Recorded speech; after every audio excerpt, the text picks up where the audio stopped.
everyone. My name is Danielle, and I'm the Deputy Communications Director at Emerge. Thank you for tuning into our weekly series where we interview women elected officials in the Emerge Network. We're so excited to be joined today by Representative Regina Lewis-Ward, who was also an Emerge Georgia alum. Representative Lewis-Ward is the first African-American to be elected to represent Georgia's 109th district. She first held office as the Rockford City Councilwoman, where she fought to upgrade parks and playground equipment for children with disabilities, and started the first Stockbridge Citizens Academy to acquaint citizens with the operations of their local government. As a member of the Georgia House of Representatives, she's fighting for equity and justice among other and a wider range of issues. Thank you so much for joining us today, Representative. Thank you so much, Danielle, for inviting me today. So let's dive right in. There's so much that's happened in Georgia in the past year. A lot of folks around the country have been watching what's going on in the state, starting with the 2020 election, even before then. And then, of course, the recent law that was signed in by Georgia Governor Brian Kemp. So it would be great for you to tell us about what's going on with the voting law, what's going on the ground, and what you can tell us from your perspective as someone who's working in the legislature right now. Great. Thank you so much, Danielle, for that question. And it's so important that our viewers do understand what is happening in Georgia. So we know last year across the southern states, we had a record year of turnout, voter turnout for people of color. And with that came a lot of unfounded claims about voter fraud. And we also noticed that in legislatures where the GOP had a stronghold, we've experienced challenges and even some changes in voter laws. It's no secret that Georgia passed Senate Bill 202, which I strongly opposed.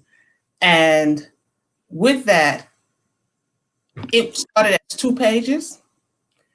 By the time it got to the governor's desk, it was 98 pages of legislation. Wow. And keep in mind that in 2020, we had major victories because we elected a president. They reelected Joe Biden as our president. And we also won 2 United States Senate seats.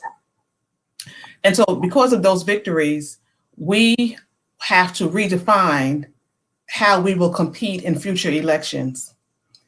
And I think all eyes are going to be on Georgia, Texas, and Arizona, and some other states, but I think those are the top 3. And we've already begun to see how major corporations are starting to speak out against any legislation that is discriminatory.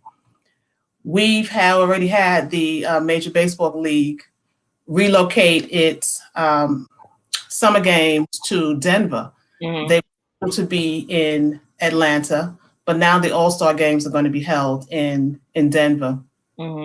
So it will start to affect our economy if more businesses do jump on and decide not to do business in Georgia.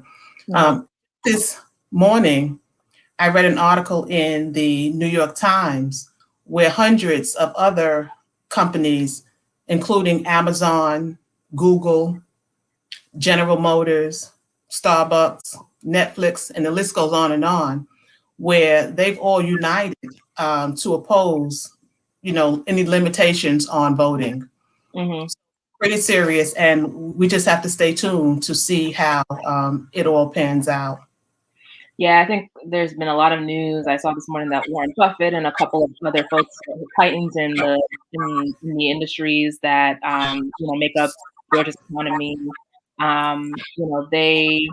they're really disappointed, and they're sharing in many different ways. So I think you're right that people are starting to take the fact that our democracy is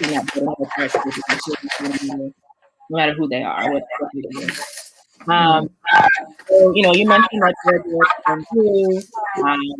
because of Georgia, Democrats have control of the Senate in Washington. And that's thanks to the hard work of Black women activists like yourself and Stacey Abrams, Latasha Brown, these other women who have just been showing up in ways that we know Black women have been doing for years. and they've been working tirelessly for years to register and turn out voters. What do you have to say to voters now who are looking at what's going on and the backlash of Republican legislators across the country? What do you have to say to people who may think that their votes may not count the next time when schools, particularly voters who are feeling particularly under siege right now?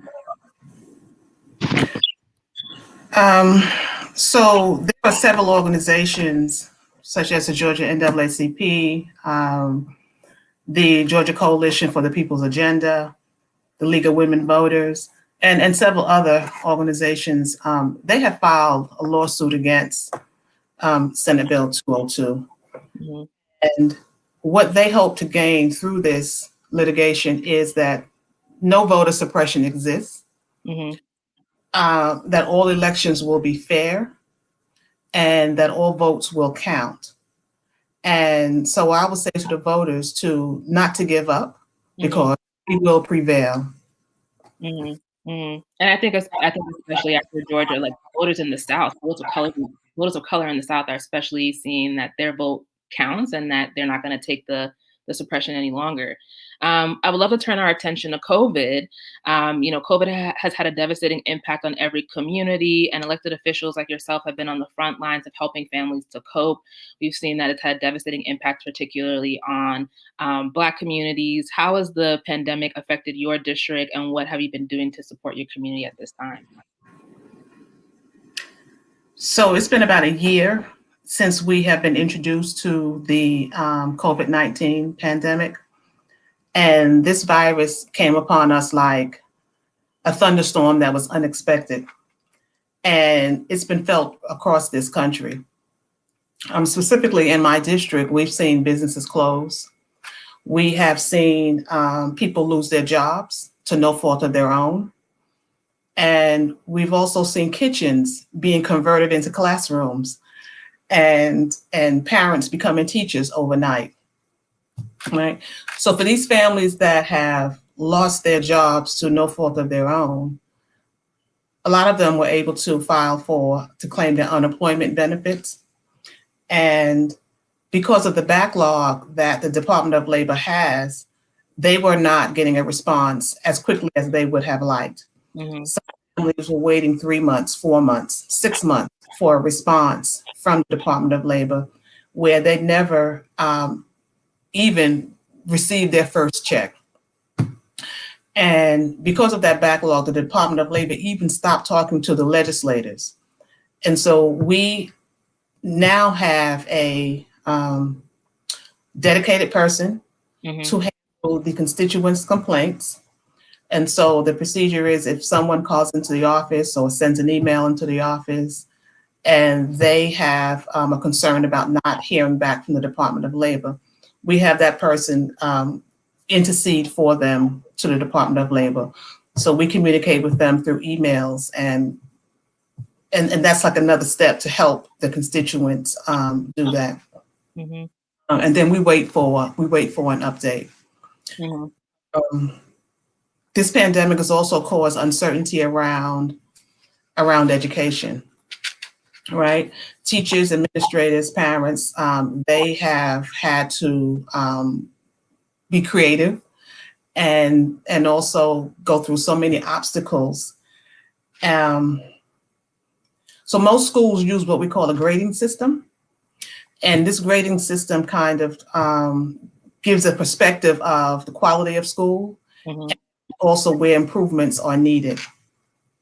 And I thought that it would be unfair to have that rating system in place during the pandemic. And it also would not give an accurate picture of where improvements were needed. So I introduced legislation to suspend the school rating system for the 2021 and 2022 school year. It didn't go anywhere. This session, a lot of our bills were not heard, and hoping that maybe next year it can gain some traction. Wow, that's really interesting legislation I hadn't heard, but it makes sense given like all the pressure that our youth and our children have been under during this time, and I think that it's just so wonderful to hear that legislators like yourself are pushing to protect our children, help them to succeed, and really grateful for your leadership during this time. I know that we are winding down, but I can't let you go without asking you why you ran for office. You know, why did you run, and what's your advice for women who are looking to run?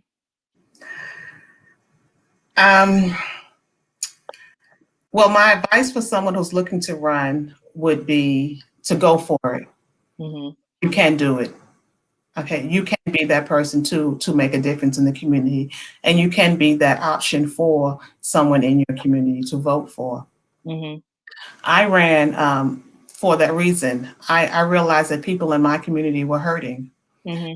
and no one was listening to them.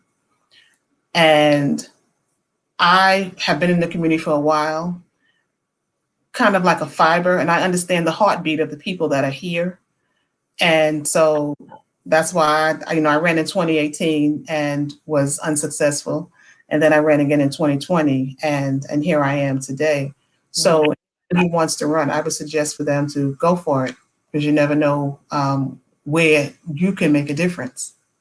That's so great. I mean, we tell our women all the time, you know, you may not win the first time, you may not win the second time, but if you feel like you are the leader that your community has been waiting for, it's really up to you to, you know, keep trying and trying. And you're just an example of that. You're a trailblazer. You're a powerhouse. Thank you so much for joining us today, Representative Lewis-Ward.